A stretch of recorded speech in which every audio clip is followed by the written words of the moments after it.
I had crossed that street more times than I could count. It was nothing special, just a wide stretch of asphalt, slicing through the city like an old scar. The traffic lights flickered as if they were tired of doing their job. Cars honked too loudly, engines growled too aggressively, and pedestrians walked with their heads down, lost in their own worlds.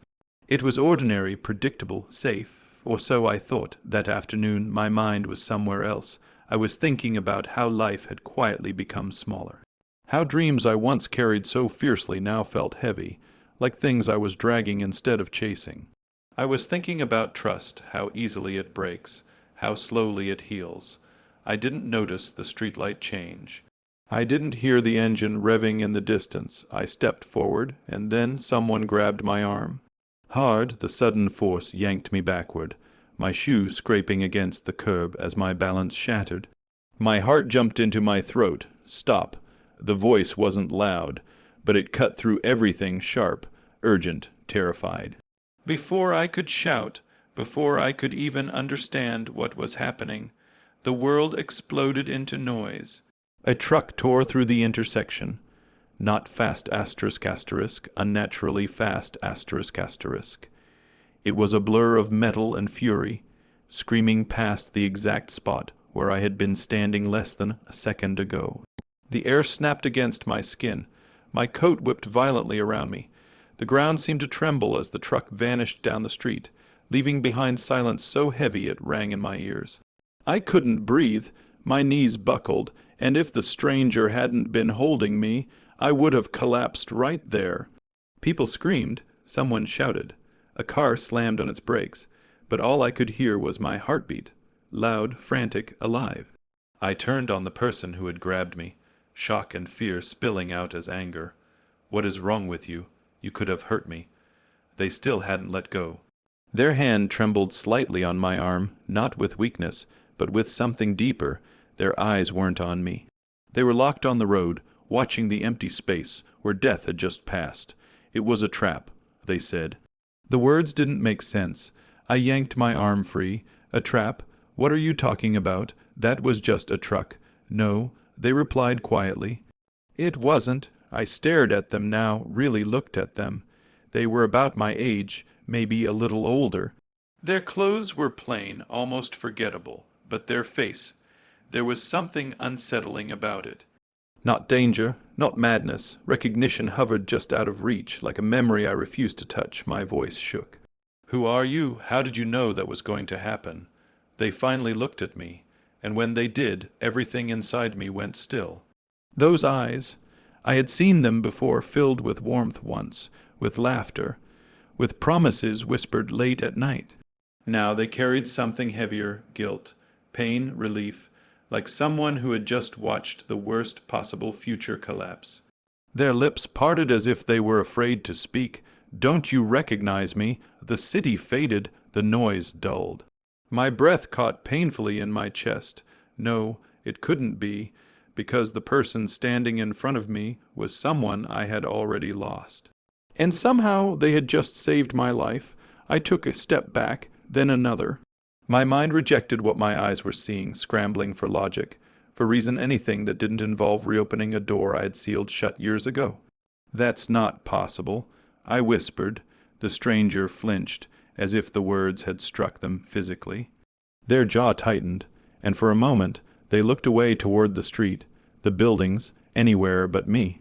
"You used to say that about a lot of things," they said softly, "that they weren't possible until they were." My chest felt tight, like I had forgotten how to breathe properly. "No," I said, louder this time. "I saw you leave. I waited. You never came back." They nodded slowly. I know. The way they said it, no excuses, no defense, hurt more than anger ever could. Memories began to surface against my will. Late night conversations when the world felt too heavy. Inside jokes no one else understood. The way I trusted them without question, without fear. They were the person I ran to when everything else fell apart. And then one day everything did fall apart. The betrayal had been quiet at first. Small cracks, whispers. a lie told just convincingly enough to sound like truth. By the time I realized what had happened, my name was stained, my future fractured, and the person I thought would stand beside me was gone. I thought you destroyed everything, I said, my voice breaking despite my effort to stay strong. I thought you chose to disappear instead of telling the truth. They finally met my eyes again. I was pushed into silence. They said, threatened, trapped. If I spoke, it wouldn't just be me who suffered. I laughed bitterly. So you vanished, and I paid the price. Yes, they said, and I've hated myself for it every day since. We stood there as people passed us, brushing shoulders, unaware that years of pain were unraveling in the middle of the sidewalk. You don't get to come back like this, I said. You don't get to save me and pretend that fixes everything. I'm not pretending, they replied. I never stopped watching. That made my stomach twist, watching. They hesitated, then nodded. From a distance, I made sure you were okay, that you would help when you needed it, even if you never knew it was me. I shook my head. That's not protection. That's hiding. Their expression softened, almost breaking. It was the only way I knew how. Silence stretched between us, heavy and fragile. Then I remembered the truck. My heart skipped. You said it was a trap. Their face darkened instantly. Because it was, my pulse quickened. You're saying someone planned that? Yes. Who? They took a slow breath, as if bracing themselves. Someone you trust, they said. Someone who's been close to you for a long time. The sidewalk felt unsteady beneath my feet. That doesn't make sense, I said. Why would anyone? Because betrayal doesn't always come from enemies. They interrupted gently. Sometimes it comes wrapped in kindness. I looked at them, really looked this time, not just at the face I remembered, but at the weight they carried now. The regret, the determination, you came back. I said quietly, they nodded, because this time, walking away would have killed you. For the first time since the truck had passed, fear settled deep in my bones, not fear of death, but fear of the truth waiting ahead. And I realized something terrifying. The person I thought I had lost might be the only one who actually knew what was coming. I didn't want to hear the name. Even before they said it, my chest tightened, as if my body already knew what my mind was refusing to accept. No, I said quietly, you're wrong. They didn't argue. They never did when the truth hurt too much. They simply reached into their coat and pulled out a phone, old, cracked, the kind of phone someone keeps when they're afraid to be traced. Listen, they said. I shook my head. I don't want to, but they pressed play. A familiar voice filled the air. Casual, calm, smiling through the words. She crosses there every day. Same time. People won't question an accident. My breath left me in a sharp, broken gasp. I staggered back, my hands shaking so badly I had to grip the railing beside the sidewalk. That voice had comforted me. Checked on me, asked if I'd eaten, told me to be careful. How long? I whispered. Long enough, they replied. Long enough for plans to turn into certainty. Tears burned behind my eyes, not from fear, but from humiliation. From realizing how deeply I had been fooled. They sat with you when you cried, the stranger said. They helped you rebuild, and all the while they were calculating. Why? I asked, my voice hollow. They swallowed. Money, control, and resentment that never healed. Every memory replayed differently now. Every smile sharpened. Every act of kindness twisted into something rotten beneath the surface. You trusted them because you were already broken. They continued gently. People like that know how to wear empathy like a disguise. I slid down onto the bench, my legs refusing to hold me any longer. I defended them. I told everyone they were good. I know, they said, that's why this hurt so much to watch. My head snapped up. You knew and didn't tell me. I was gathering proof, they said firmly. If I spoke too soon, they would have disappeared, or worse, tried again. I laughed, a quiet, fractured sound. So my life became evidence, their eyes filled with regret. I would have stepped in sooner if I could. Silence wrapped around us. Then I asked the question that had been clawing at my chest since the moment the truck passed. Why save me now? They didn't hesitate. Because today was the last attempt. The air felt thin. They were desperate. They continued, debts closing in, lies unraveling. You were the final solution. I closed my eyes. Betrayal from an enemy wounds the body. Betrayal from kindness destroys the soul. What happens now? I asked. They sat beside me, close but not touching, respecting the distance I hadn't asked for but desperately needed. Now, they said quietly, we let the truth do what anger never could. I looked at them through tears. I don't want revenge. They smiled, sad, gentle, steady. This isn't revenge, they said. It's release. For the first time since the past resurfaced, something inside me shifted. Not forgiveness, not peace, but the fragile beginning of clarity, and clarity, I realized, was far more dangerous to a liar than hatred ever could. The revenge didn't arrive with shouting or shattered glass. It came quietly, almost gently. In the days that followed, I said nothing. I smiled when I was expected to. I answered messages the same way I always had.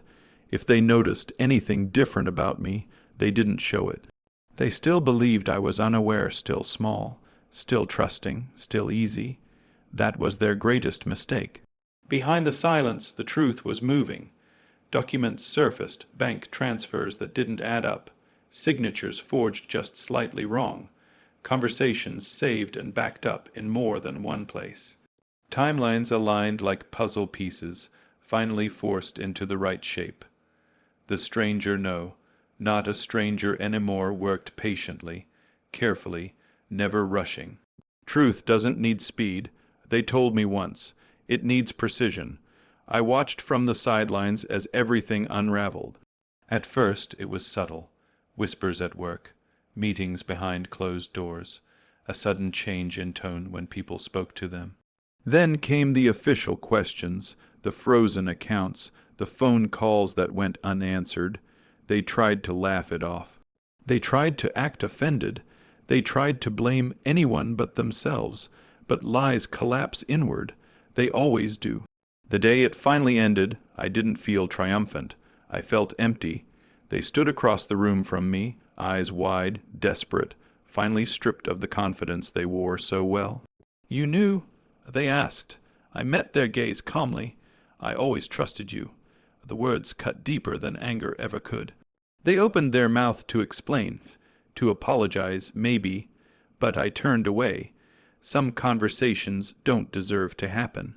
Some people don't deserve closure. They never offered. I walked out without looking back.